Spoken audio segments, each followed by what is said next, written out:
안녕하세요. 오늘은 우리 교과서 62쪽부터 65쪽까지 한번 진행해 보도록 하겠습니다. 큰 중단원 3번이고요. 환경 문제 해결을 위한 노력입니다. 여러 가지 환경 문제들이 있을 거고요. 거기에 따른 정부, 그리고 시민단체와 기업, 그 다음에 개인, 이렇게 큰 부분에서부터 작은 부분으로 넘어오면서 어떤 노력을 하고 있는지, 혹은 어떠한 노력을 우리가 할 수 있는지, 이런 부분들에 대해서 확인하는 시간이라고 생각하시면 될 것 같습니다.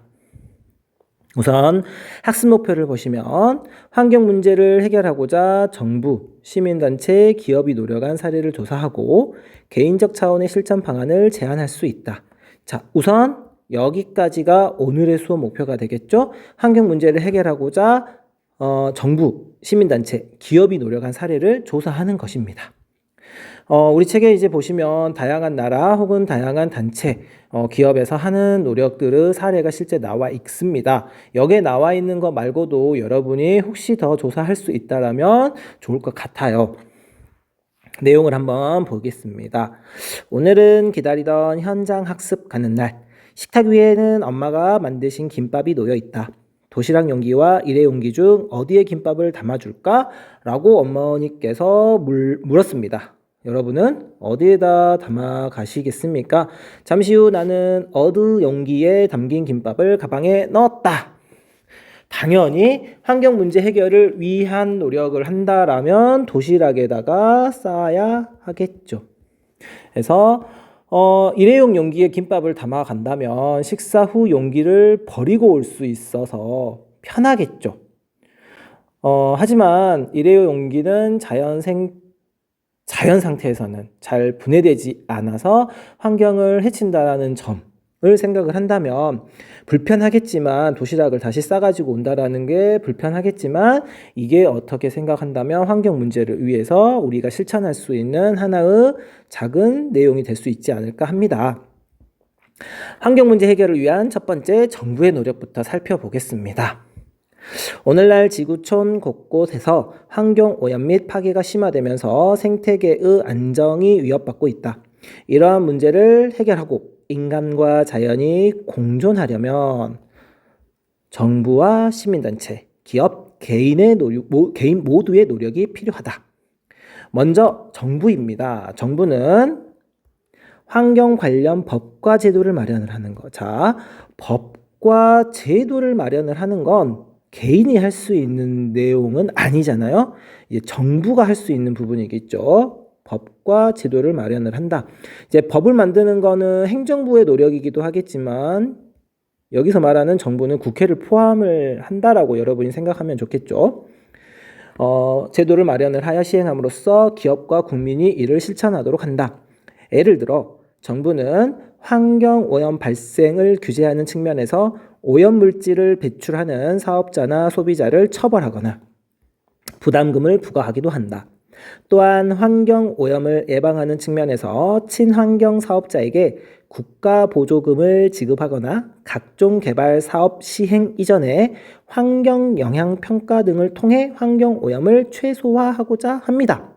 자, 그러면 이제 이 1번에서는 환경 영향 평가가 왜 필요한지에 대해서 나와 있습니다. 바로 옆에 있는 내용을 가지고 살펴볼게요. 환경 영향 평가는 왜 필요할까? 자, 두 가지의 모습이 나와 있습니다. 환경 영향 평가가 없을 때와 있을 때입니다. 똑같은 사례를 가지고 이야기를 하는 거예요. 골프장을 건설을 하는 거. 자, 없을 때는 골프장 건설과 유지를 위해서라면 나무를 베고 제초제를 뿌리는 것쯤이야. 그럼 이렇게 나무를 베고 제초제, 농약을 뿌리고 난 다음에는 산에 홍수가 나서 골프장도 피해를 본다라는. 하지만 환경 영향 평가가 있다라면 자연 환경을 함부로 해치지 않으면서 골프장을 짓는 게 중요해라고 해서 최소한 환경에 주는 영향을 최소화하다 보니까 어떤 문제가 생겼을 때도 골프장에도 피해가 최소화될 수 있다는 것이 되겠죠. 이런 부분들을 다른 사례, 여기 보시면 2번에 위 사례 외에 환경영향평가 시행이 필요한 경우를 찾아서 필요성을 발표해 보자라고 되어 있는데요. 다양한 부분에서 환경영향평가는 필요하다라고 여러분이 생각을 하시면 됩니다. 어떤 부분이 됐든 모든 부분에서의 건설, SOC를 특히 만드는 데 있어서 이런 환경영향평가는 무조건 필요하다라고 접근을 하시는 게 좋을 것 같아요. 예를 들자면 댐 건설 혹은 터널 건설, 그리고 방파제가 됐든 방조제가 됐든 제방 건설, 이런 부분에서부터 간척을 한다거나 아니면은 산을 깎는다거나 도로를 건설한다거나 하는 모든 부분에 있어서 다 환경영향평가가 필요하다라는 겁니다. 조금 작은 걸 가지고 이야기를 하자면 전봇대?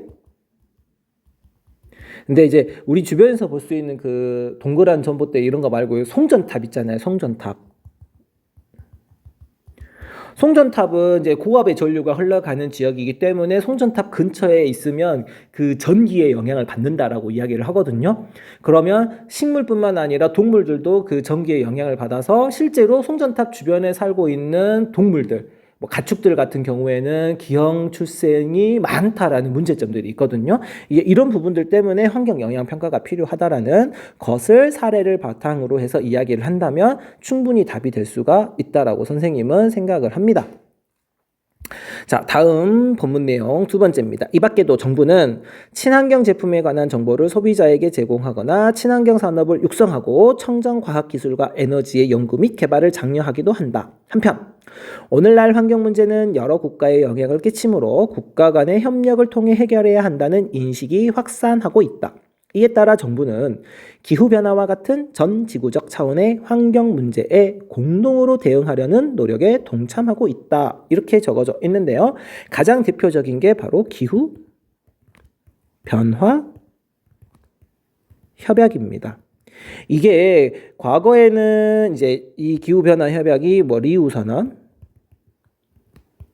1992년 브라질의 리우데자네이루에서 열렸었고요. 이 리우 선언이 1997년 일본의 교토에서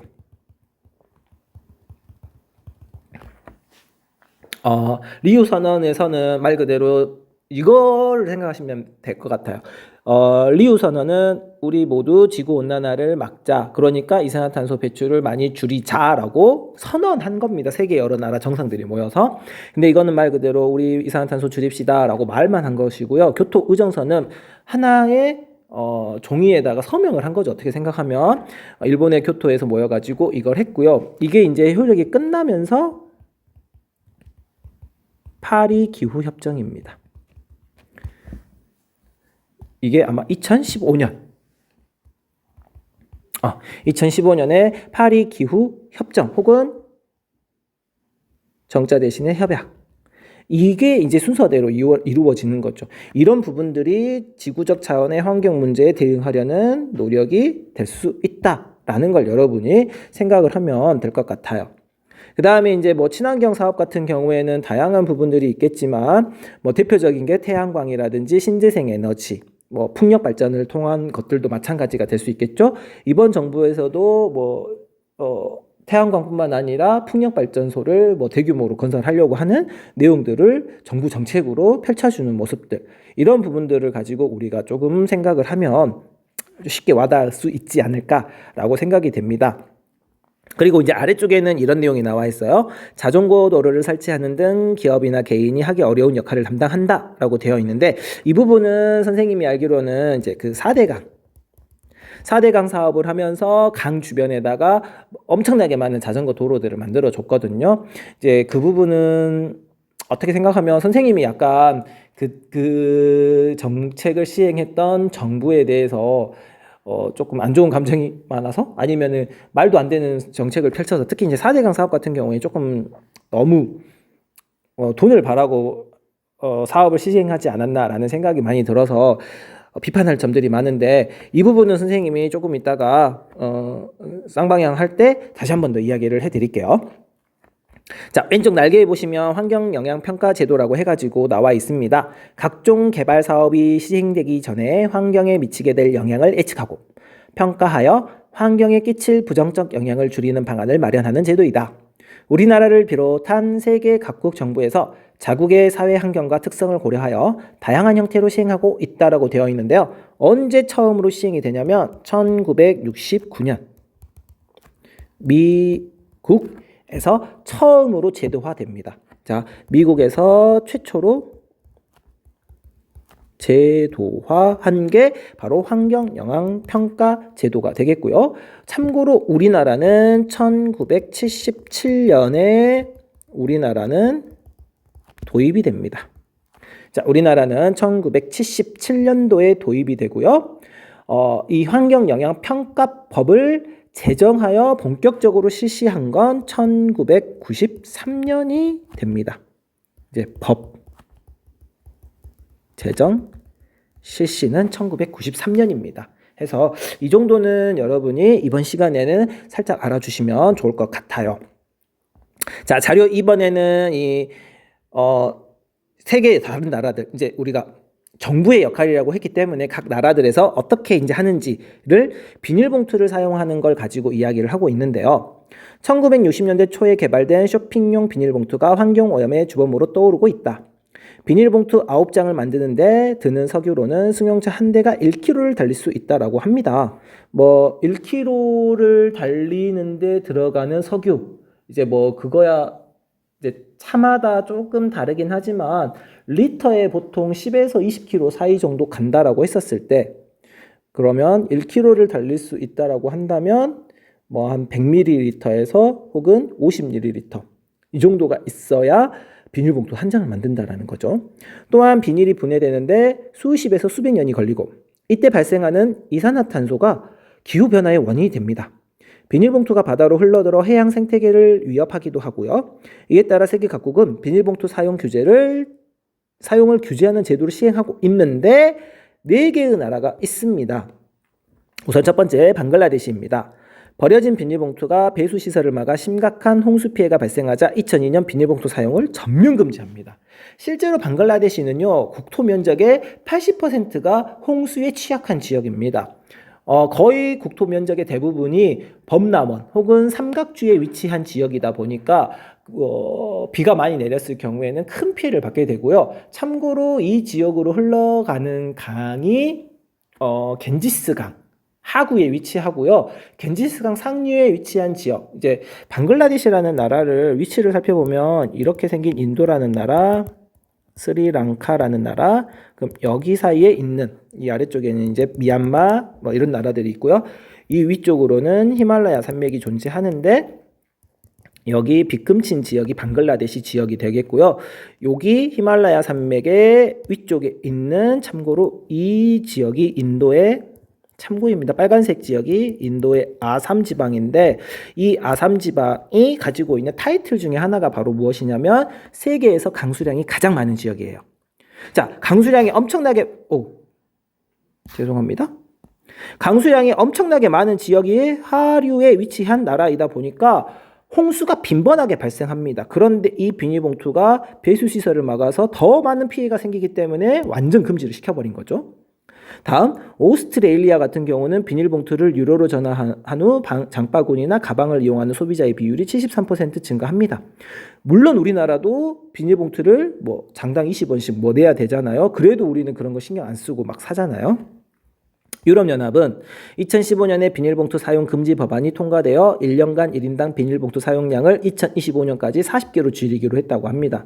2025년이면 이제 얼마 안 남았잖아요. 1년 동안 40개를 사용을 한다라고 가정을 한다면 한 4일에 하나 정도가 아니죠.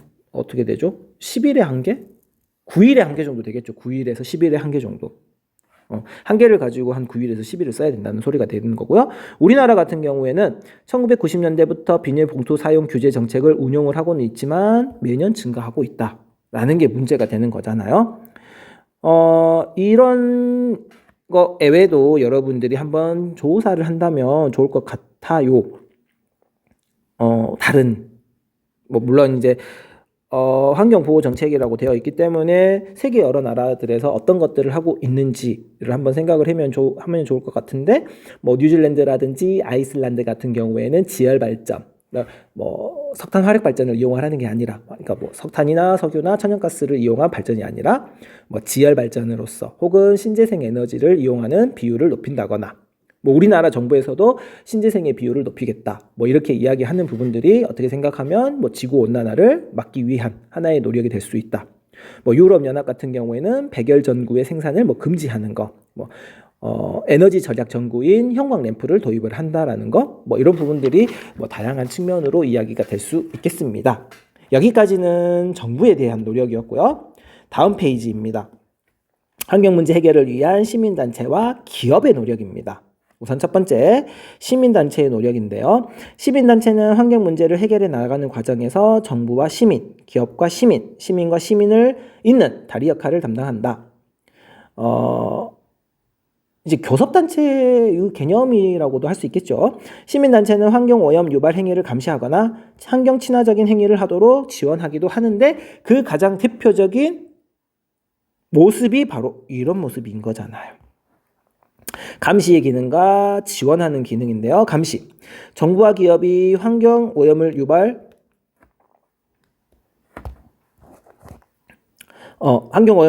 행위를 하지 않도록 견제한다.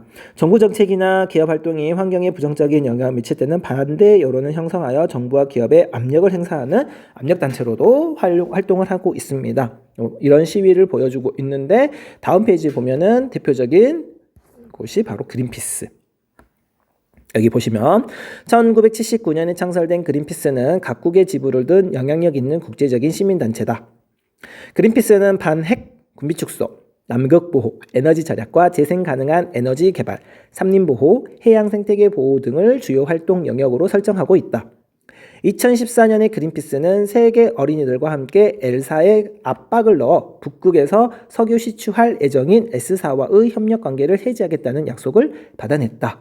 라고 해서 그린피스 환경보호운동 이렇게 나오는데요. 엘사 제품을 이용한 그린피스 환경보호운동이라고 써. 누가 봐도 어떤 제품이죠? 엘사는 레고가 되겠죠. 뭐 이런 것들까지도 어떻게 생각하면 시민단체가 기업에게 영향력을 행사해가지고 어떤 조금은 환경 문제를 해결하기 위해서 혹은 환경 보호를 위해서 노력을 하고 있는 모습들을 볼 수가 있다는 거죠. 다음, 지원의 기능도 있습니다. 정부와 기업, 개인이 친환경적인 행위를 하도록 이끈다. 이게 어떻게 생각하면 아까 그 그린피스가 했었던 부분들이 바로 지원의 기능이 될 수도 있겠죠. 환경 관련 각종 시민단체는 사회 전반의 환경보호의식을 높일 수 있는 환경운동을 전개하며 시민을 대상으로 환경보호 실천 방안을 교육하는 등의 노력을 펼친다라고 되어 있습니다. 뭐 그린피스에서 가장 대표적으로 뭐 다양한 모습들을 보여주고 있는데, 선생님이 예전에 봤던 모습 중에 하나는 그 고무보트를 타고 그 고래를 잡는 포경선 앞에서 시위하는. 이게 만약에 포경선이 만약에 잘못 쏴가지고 작사를 잘못 쏴가지고 그 사람을 죽일 수도 있는 모습인 거거든요.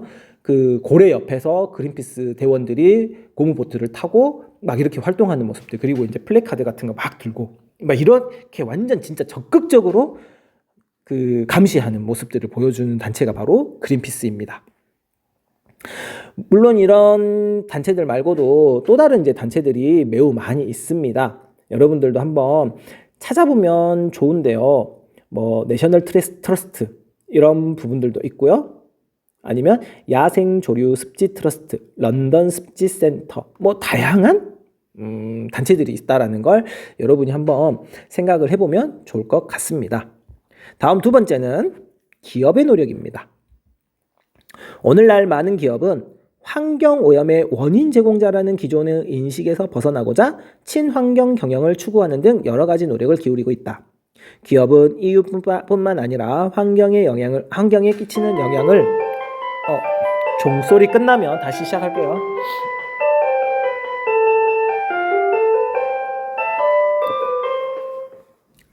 자, 기업은 이윤뿐만 아니라 환경에 끼치는 영향을 고려함으로써 상품의 생산이나 유통, 폐기 과정에서 환경오염을 줄이는 데 이바지할 수 있다. 자, 환경에 끼친 영향을 고려함으로써 이런 데 이바지할 수 있다라고 되어 있습니다. 그래서 여러분들이 바로 여기 하나 봐보세요. 환경 문제 해결을 위한 시설 정비나 기술 개발 등 기업 차원에서의 노력을 실제 사례에서 찾아보자라고 되어 있는데요. 우리나라의 한 타이어 회사에서는 청정 에너지 사용으로 온실가스 배출량을 감축을 하고 오폐수 정화 시스템을 사용을 해서 친환경 제품을 개발을 하는 모습을 보여주고 있다라고 합니다. 뿐만 아니라 아래쪽에서도 보면 여러 가지 모습들이 나와 있는데요. 생산, 유통, 폐기 과정에서 환경 오염을 줄이는 데 이바지하는 거. 자, 생산입니다. 기업은 생산 과정에서 배출되는 오염 물질을 정화하여 시설을 갖추어야 한다. 또한 환경 오염을 일으키지 않거나 최소화하도록 돕는 친환경 기술을 개발하고 전기 자동차, 에너지 고효율 가전제품 등 친환경 상품을 생산해야 한다라고 되어 있습니다. 그래서 만들어진 제품이 바로 전기 자동차이고요. 물론 전기 자동차보다 한 단계 더 나간다면 수소 자동차. 실제 이제 퓨어카라고도 이게 순수한 거죠. 이게 이제 수소 자동차인데요. 수소 자동차 같은 경우에는 배기가스로 나오는 게 물입니다. H2O. 얼마나 친환경적인지. 근데 저는 개인적으로 이렇게 생각합니다. 수소차를 만든다? 그럼 자동차를 만드는데 돈이 들자. 자동차를 만드는데 환경 오염을 시키잖아요. 가장 좋은 거는 자동차를 안 타는 게 좋습니다. 근데 멀리 간다. 어쩔 수 없이 자동차를 이용을 해야 된다. 그러면 그때 활용할 수 있는 게 이런 수소차가 될 수 있다는 것이고요. 유통입니다.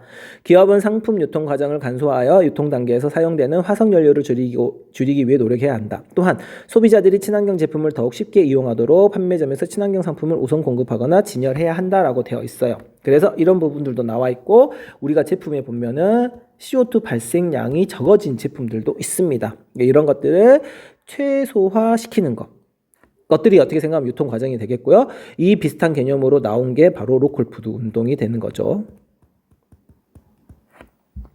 다음에 폐기입니다. 기업은 상품이 폐기되는 과정에서 자연 상태에서 쉽게 분해될 수 있는 재질로 생활용품을 만들도록 해야 하며 과대 포장을 지양해야 한다. 또한 사용 후 버려진 제품을 재활용하여 새로운 제품을 제조해야 된다라고 폐소방호스로 만든 가방이라고 되어 있어요. 자, 폐소방호스입니다. 그러니까 불 끌 때 우리 여기 소방함에 있는 그 호스거든요. 그 호스로 만든 가방이라고도 하고요. 최근에 시행이 된 것 중에 여러분 페트병 있잖아요. 페트 분리수거 하는데 그 투명 페트병 라벨을 제거하고 투명 페트병 얘네들을 따로 활용을 해가지고 섬유를 뽑아내가지고 그걸 가지고 가방이 됐든 옷이 됐든 다양한 제품들을 만드는 게 바로 이런 모습들이 될 수 있는 거잖아요. 이게 이제 바로 기업들이 할 수 있는 노력이라는 거죠. 개인이 할 수는 없으니까요. 해서 이제 기업에서 했었던 가장 대표적인 사례가 울산 태화강을 살리기 위한 노력인데 실제로는 이제 이게 이제 정부하고 이게 지방자치단체가 될 수 있겠지만 이거를 크게 보자면 정부, 지자체와 기업의 콜라보레이션. 자, 울산 태화강은 도시와 산업화로 생활호수와 각종 폐수가 유입되면서 심각하게 오염되었고 해마다 물고기들이 떼죽음을 당하는 죽음의 강이 되었다. 그러나 시민사회 여러 주체의 노력 덕분에 태화강은 연어와 은어가 사는 전국 최고 수준의 1급수로 다시 태어났다라고 되어 있습니다. 자, 울산 같은 경우에는 우리나라 제1의 공업도시입니다. 공장이 정말 많아요. 특히 여기는 중화학 공업 단지들이 많습니다. 그래서 많은 오염물질들이 배출이 되던 지역이어서 태화강이 완전히 죽은 강이 되었습니다. 그런데 그 태화강에서 수영대회를 개최할 만큼 깨끗한 물로 바꿨습니다. 지방자치단체와 기업 그리고 시민단체 여기 시민까지 활동을 해서 그래서 여러 주체의 노력 덕분에 이런 모습들이 만들어졌다. 우선 지자체입니다. 울산광역시는 하수 처리장 건설 등 각종 수질 개선 정책을 시행하기 시작했습니다. 정책 시행. 또한 주민들이 태화강을 소중히 여길 수 있도록 전망대와 대공원 등 다양한 공간 마련. 이후 시민단체, 기업, 시민과 함께하는 사업도 시행. 자, 기업은 태화강 살리기에 참여한 여러 기업은 오수 배출을 억제하고 하천을 정화하는 각종 기술을 개발하고자 노력. 또한 1하천 살리기 운동으로 정화 활동에 참여. 자, 시민단체와 시민 6천여 명의 환경단체와 환경단체 회원과 시민이 태화강 수중 정화 사업을 벌이고 강 곳곳에 버려져 있던 각종 쓰레기와 불법 어로 시설을 걷어들입니다. 또한 자율적으로 시민들이 나서서 낚시 등의 불법 행위를 감시하는 모습들. 이런 부분들이 나타나는 것이고요. 실제 이제 광주에서도 비슷한 노력을 했던 것 중에 하나가 무등산 살리기 운동이었습니다. 그래서 무등산에 예전에 진짜 쓰레기가 많았었는데 그거를 사람들이 이제 깨끗하게 정화시키고자 쓰레기 다시 가지고 오기 운동을 했었고요. 무등산 생태 학교인가 해가지고 그 여러분들도 가입해가지고 활동을 할 수가 있어요. 이제 거기 가면 이제 개인적인 봉사 활동까지도 봉사 시간까지도 얻을 수 있는 그런 학교가 있습니다. 이제 그런 다양한 노력을 통해서 이제 정부하고 그다음에 교육청하고 일반 시민들하고 단체하고 이렇게 했던 부분들도 광주에서도 확인을 할 수가 있거든요. 그래서 다양한 부분들에 있어서 이런 노력들이 있었다라는 걸 한번 확인하는 시간이었고요.